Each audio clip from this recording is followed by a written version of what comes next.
Hello, happy Monday. It is a very special Monday because, of course, it's almost exactly a month until Christmas.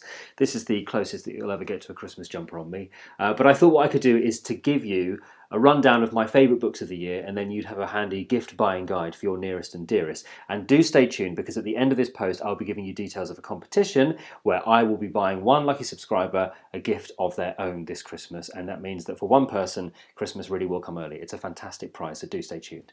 Let's start with my favourite fiction books of the year. All of these are very, very slim, actually, and all of them are quite dark, but they do represent my absolute favourite bits of writing. The first of these is The Dig by CYNAN JONES, which is published by Granta.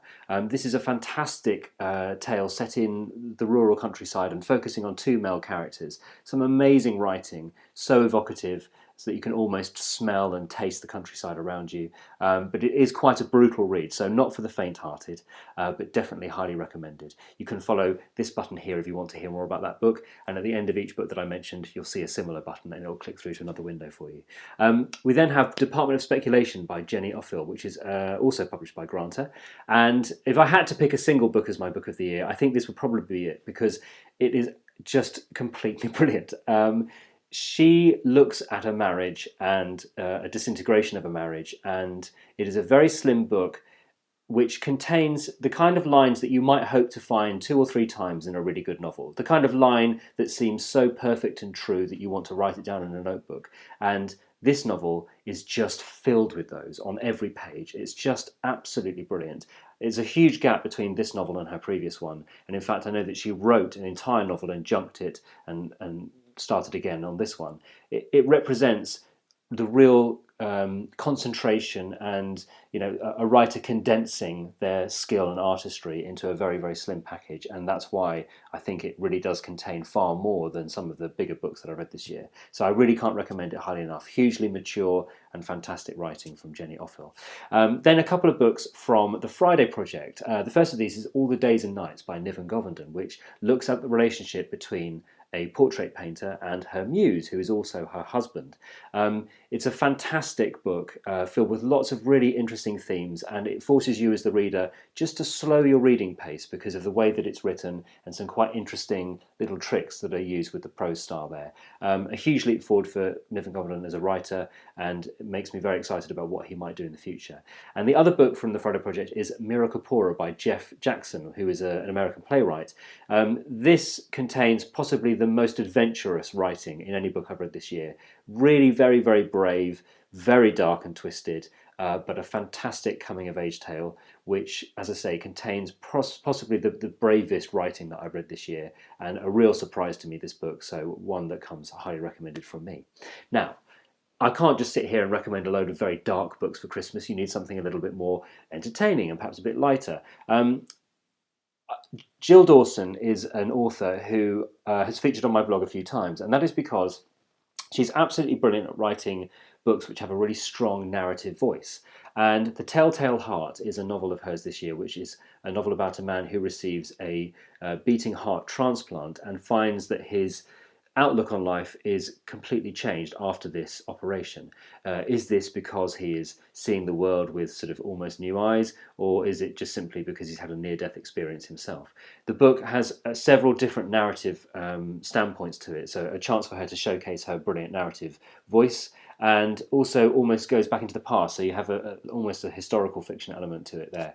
But really worth checking out, a very, very enjoyable read, and if you haven't encountered Jill Dawson before, do look at her back catalogue, because all of her books are very, very different, but they're just fantastically well written, so she's a very strong writer to look at.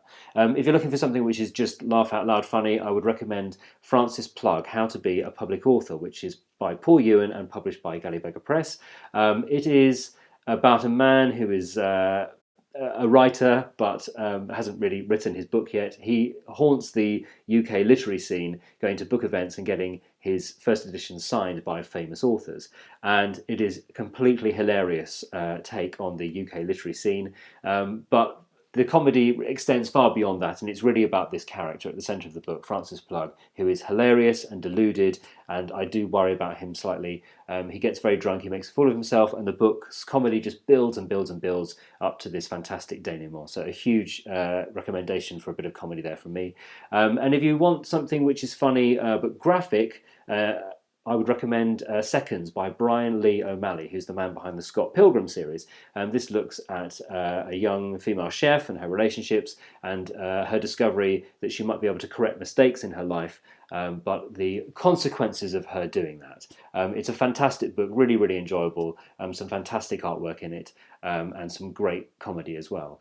For flat out, no holds barred comedy, Some Comics by Stephen Collins is a collection of his comic strips from The Guardian, and if you haven't seen them already, have a quick look online because they're very, very funny, a fantastic take on modern life, and to have them together in a book, it's a perfect stocking filler, and very, very enjoyable. It made me laugh out loud several times. Looking at graphic work, my standout graphic novel of the year was a real surprise actually. Woody Guthrie and the Dust Bowl Ballads is by Nick Hayes and looks at Woody Guthrie. The fantastic thing about this book, apart from the brilliantly sort of sepia-toned artwork, is that it has the writing throughout it has a structure like a ballad, like the lyrics from a song. So it's a really enjoyable read, and it has a kind of natural rhythm to it, which makes it curiously satisfying to read. But also there's a fantastic kind of message behind the book. It's all about the working man and about the folk music and folk tales of the American past, and therefore it has some kind of conscience behind it, which I found really, really intriguing and interesting. And I just found that I enjoyed the book so much more than his previous work. He's a fantastic artist, but I just felt that there was much more substance to this book, and so I would really recommend that as a bit of a left field curveball if you're looking for a graphic novel to recommend.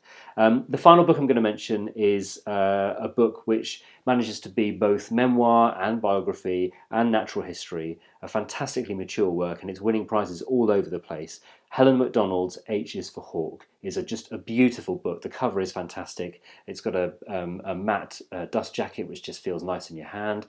It'd make a fantastic gift for a really wide range of people, I think, and so that's why I'm mentioning it now. And she has hinted as well in the future that she might write fiction, but I'm certainly interested to see whatever she writes next because her prose in this book is fantastic. I found it really engaging, and I learnt an awful lot about her and her very personal response to the grief of losing her father, about her raising a hawk, about the writer T.H. White. There's just so much in here, it's absolutely fantastic, so there's an awful lot to recommend it. So there you go, that is my book recommendations of the year. Now, who wants a free Christmas gift? Who doesn't want a free Christmas gift, especially when it's going to be an absolute beauty? I'm not going to tell you what the book is because I want it to be a surprise for whoever wins it, but I promise you, whoever wins it will be very, very happy and will not be at all disappointed. It's a big, beautiful, wonderful thing. So, if you want to win this surprise Christmas gift, you must be a subscriber to my channel. So if you haven't subscribed already, press this button now and subscribe now. If you can leave a comment underneath this video, then I will put your name in the hat and I will draw one of those names out and that person will receive this fabulous Christmas gift. It is a book. It's sort of more than a book. I can't tell you. Anyway, put your name in the comments down here. Leave a comment. I'll put all those names in a hat. I'll pick one out. You can be from anywhere in the world. That's how generous I am. This gift is going to go somewhere in the world. UK, it doesn't matter. It could be the other side of the world. I don't mind. It's my Christmas gift to one of you as a big thank you for being a subscriber to my channel this year. So remember, subscribe, put your name down here, and one of you will have a very lovely Christmas. In the meantime, I hope you all have a lovely Christmas. We've got a whole month to go. There will be more posts from me between now and Christmas. But for now, goodbye.